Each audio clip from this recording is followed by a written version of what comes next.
Salutations everybody, it is Matty here today, and I had the opportunity to go hands-on with Assassin's Creed Shadows for up to 4 hours. I spent 3 hours with the game, shout out to Ubisoft, for the hands-on opportunity. You already know I was covering Ubisoft for a while, but then AC Shadows got delayed, and I held off on a lot of my Ubisoft coverage until I could get my hands-on time with AC Shadows to pick things back up, because there's been a lot of question marks surrounding this game, right? And especially when a lot of Ubisoft's future hangs in the balance, and it all seems dependent on the success or failure of this video game, the pressure couldn't be higher. So I thought knowing more about this game before I continue talking about Ubisoft would probably be in my best interest and yours as well. So the reason I didn't maximize my 4 hours is not my usual rule when it comes to previews, which is like, hey, if I'm having a great time, I'm going to step away and try to preserve my experience.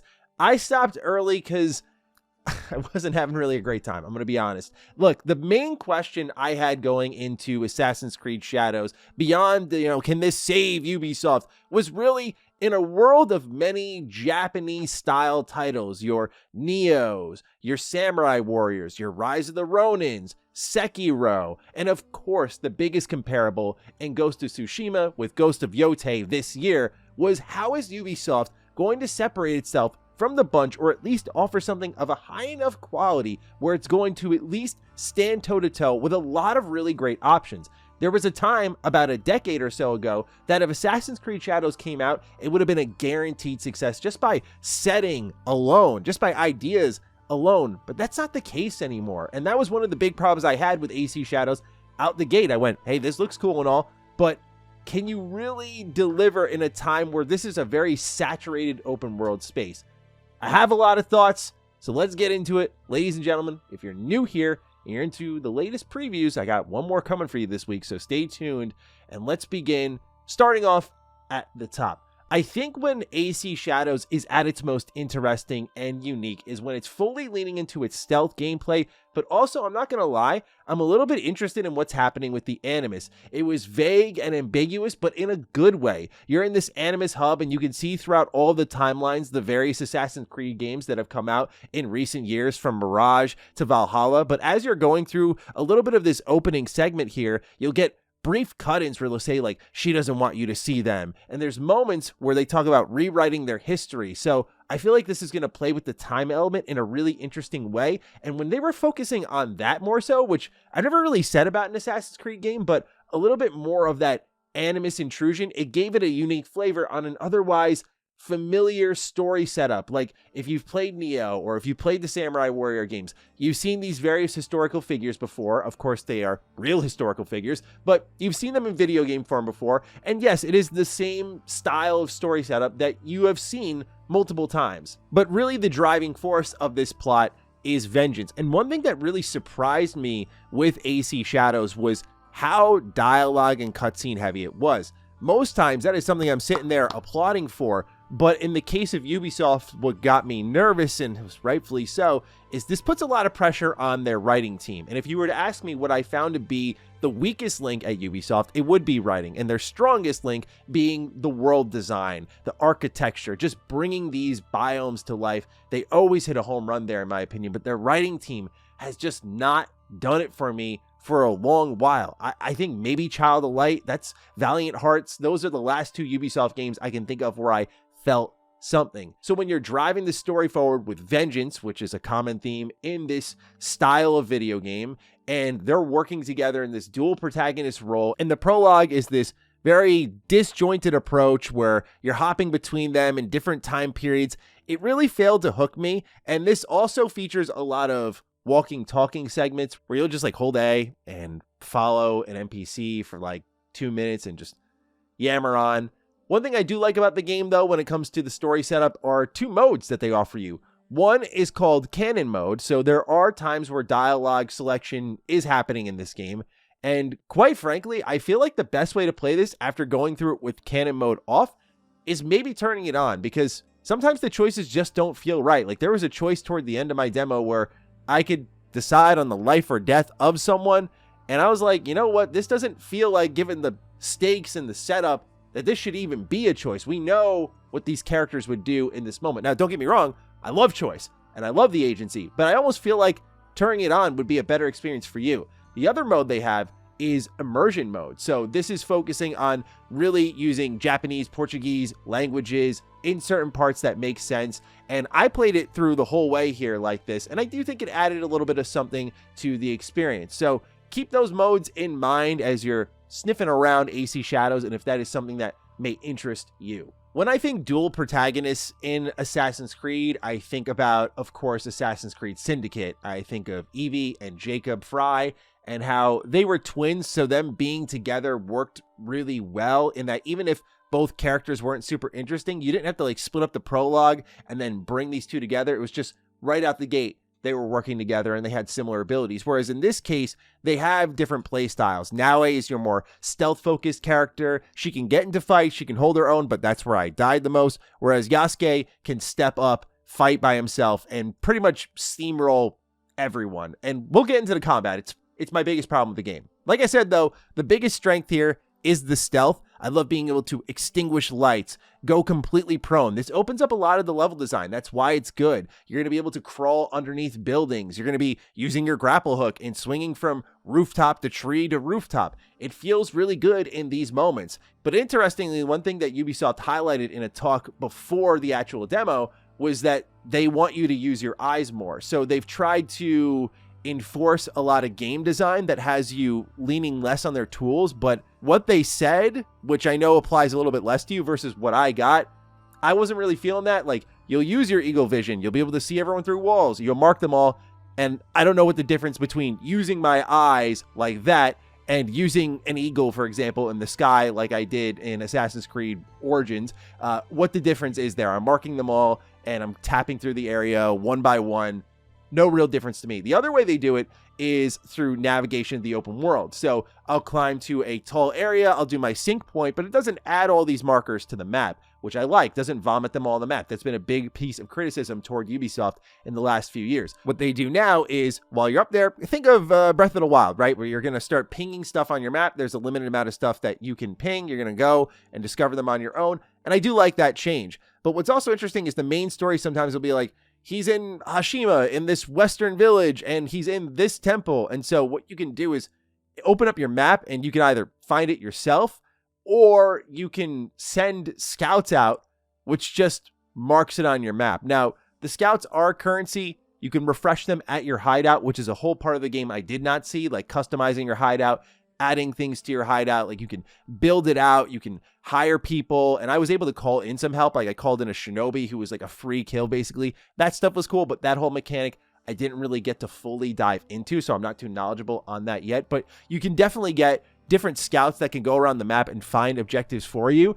And it was just weird to me because it's like, you know, a kind of have your cake and eat it too moment for Ubisoft, where I get what they're trying to do and I respect it, but I don't really feel like it ultimately works out the way they're hoping to at the end of the road, because it's going to be, I imagine, knowing a Ubisoft game, very easy to replenish. But nonetheless, I like that at least they're trying to focus less on map markers, which you're still going to be exploring the world using a ton of them. So again, the designs kind of conflict with what they're saying, but you're still going to be using them a lot, but maybe a little bit less so compared to, say, Valhalla. But I still have problems, right? And so I wanted to kind of go up front with the things that I liked most about the game or were tolerable. I will just say the story so far was boring. You know, that's the best term I can use for it. I was not engaged with the characters because the pressure was on the writers to make these characters interesting, and the gameplay was kind of a wishy-washy version of titles I've played before. So let's get into the combat, because that is my biggest issue, and it was my biggest fear going in, because when I was watching some of the gameplay from trailers and stuff, just preparing for this preview, I was like, yeah, Yasuke doesn't look like it when it comes to playing. Like, I want to be Naue 10 out of 10 times, but a lot of times the missions I feel are best played with Yasuke, and that's the trick with some of this design in this game, and I do respect it, is that you have to, throughout the whole game, make it where it's interesting for stealth so that Naue can get around and it can be fun to play as, but also fill the area enough with enemies where if you're playing as Yasuke and you're trying to bulldoze the game, it's not that easy. So what happens is when you're playing as stealthy Naue, you know, you just have these moments where there's like a million enemies roaming around. I'm like, it's just best to sometimes avoid them, which I find cool. But in the combat sector of things, what you have is a very sloppy hybrid between Sekiro and Assassin's Creed Odyssey, and a little bit, I guess, of Ghost of Tsushima. So there's a parry system, and when you see a little white glimmer on an enemy sword, and if you time your block at the right time, very forgiving parry window, by the way, you'll knock your enemy off balance, and you'll be able to cut away at them. And by the way, in these demos, the publishers will always juice up your characters and make you feel really powerful. Enemies are really spongy still, in my personal experience, but nonetheless, when it comes to parrying, that's what you're going to be doing. Sometimes you'll see a blue attack coming in. That's where you have to deflect multiple times. And when you do that, they're open again and you can attack once more. And then there's also the red, and that's for dodging. And when you dodge, they're off balance and you can attack them. So the idea is this sort of give and take. But what happens is when I'm fighting, I'll have like 3 enemies shooting at me. I'll have 2 enemies attacking me at the same time. And when you're trying to play as Yasuke in moments where it feels like the game is trying to tell you to play as Yasuke and the AI is behaving like this, it's a little strange. And yeah, as you'd expect in a Ubisoft game, the AI is a little bit wonky. That's one thing I noticed when I was crawling around as Naue in one of the opening areas of the game. I had an enemy that was just straight up walking into a wall, and I was like, well, there you go.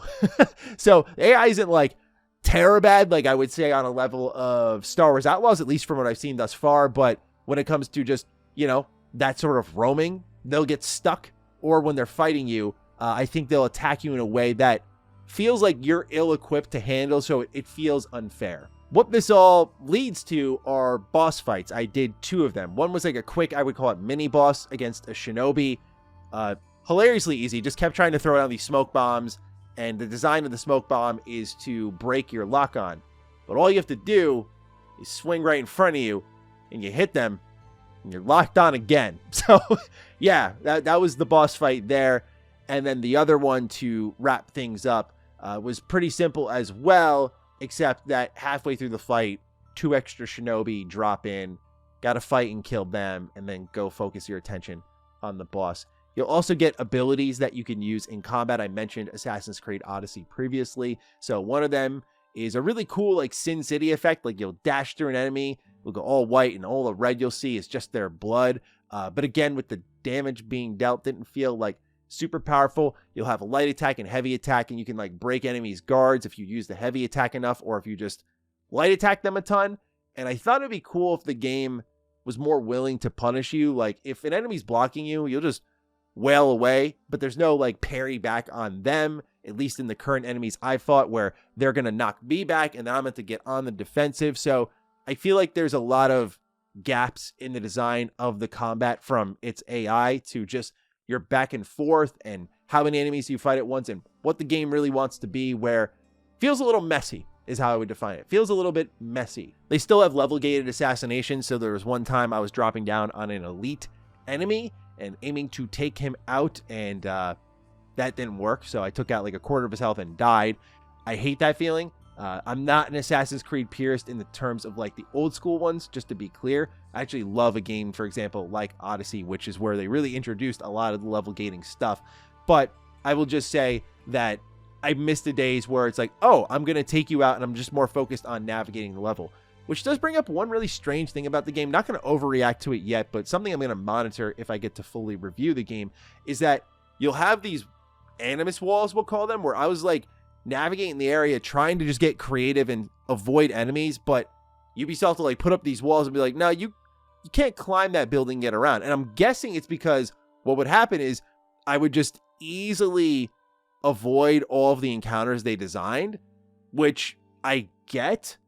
But I feel like it should have been accounted for in just the general level design so that I don't feel shortchanged when I'm trying to get creative and be like, oh, I'm going to try my mindset was, I'm just going to try to get higher to get visibility. And I'm like, oh, I can't go that far to the right to get to the lower part of the building because the game's just walling me off. So a little bit strange there. I got a taste of the open world activities. I went to a bunch of shrines, prayed at them. You'll get like a passive bonus. For example, additional armor piercing. I was able to paint some pictures. That was pretty cool. Reminding me a little bit of like writing the haikus in something like Ghost of Tsushima, like just a cool, peaceful, whatever activity. To do the painting, if you will, you would have to get prone and crawl up to these animals that were just kind of being cute and peaceful. And once you got close enough, the activity would then activate. So that was a little something there. But otherwise, it was just a lot of roaming. I just wanted to see how the story missions would go because I felt like that would be the high point there. And otherwise, it's still the RPG you kind of know, where there's a gear system, although it's been streamlined a bit, where you have like one piece of body armor rather than like your arms and your legs and everything like that. It's like just like one body piece, which I think will be interesting for the Assassin's Creed and Ubisoft faithful to kind of break down on whether or not this is better than prior gear systems. For me, I've always been pretty detached from the Assassin's Creed gear system since Odyssey because I feel like it's kind of fallen off. So this is a little bit of a reinvention that I'm interested to see in the full game how it pans out. The other thing that felt kind of familiar and was a little bit disappointing is they do have this sort of secret order, if you will. And as I spoke highly of Assassin's Creed Odyssey, I liked it because it felt, to me at least, kind of unique at the time, at least compared to prior Assassin's Creed games. And so they introduced an order there that you would hunt down throughout its open world, and they seem to be doing a kind of similar thing here. It's like AC Odyssey, Japan, and a little bit of Syndicate came together, had a baby, blah, this is what you got. Parkour has been improved. This is probably the best parkour we've had since Unity, but the problem with that is that Unity had really great open-ended level design. And if you put these two side by side, that's where the parkour feels a little bit limited. Like, I really didn't have in my 3 hours of play, like these long strings of running, jumping on things, climbing up things. Didn't really have that, where something like Unity or Syndicate, you do get that. It's an Assassin's Creed game. I'm sure you'll find it, so I'm not downing it. But when you are getting into a rhythm and you're doing those side flips off the top of roofs and everything like that and hitting your grapple hook, it does feel pretty good. But I do want to get more in the swing of things, quite literally, when it comes to the parkour. But overall, walked away from AC Shadows admittedly not feeling more excited about what I played. Like, sure, it's Assassin's Creed proper, there's an audience for that, and I think they're gonna really like it. I'd like to say I'm a pretty big Assassin's Creed fan though, and I have not really liked some of the recent ones, but I definitely always want to give it a chance. And I'm sure I'm saying the same thing you're all saying, is like, this was a dream game, man, like Assassin's Creed in Japan. So I'm hoping the full game delivers more when I get that full picture, instead of doing the prologue, then jumping into a little bit of a slightly later game playthrough. But overall, it feels very familiar and not as cleaned up as a lot of its competition, where if you're looking at this and you're kind of looking for your Ghost of Yotei appetizer, feel like you're going to find some other options already available on the market right now that you could play, see how you feel about those, and they're probably cheaper. So that's where I'm at right now, hoping to be able to fully review the game and sort of put a final verdict, a final stamp on this game. But yeah, definitely as a game with a lot of pressure on it. Hate to be sitting here saying that I'm not too crazy about it. Does me no good. Doesn't feel good to do, but nonetheless, got to be honest. So curious as to your thoughts of what you've seen thus far of AC Shadows. Fire away down below. Other than that, take excellent care of yourselves, and I'll see you in the next one. Stay sexy, stay active. I love you all. Peace.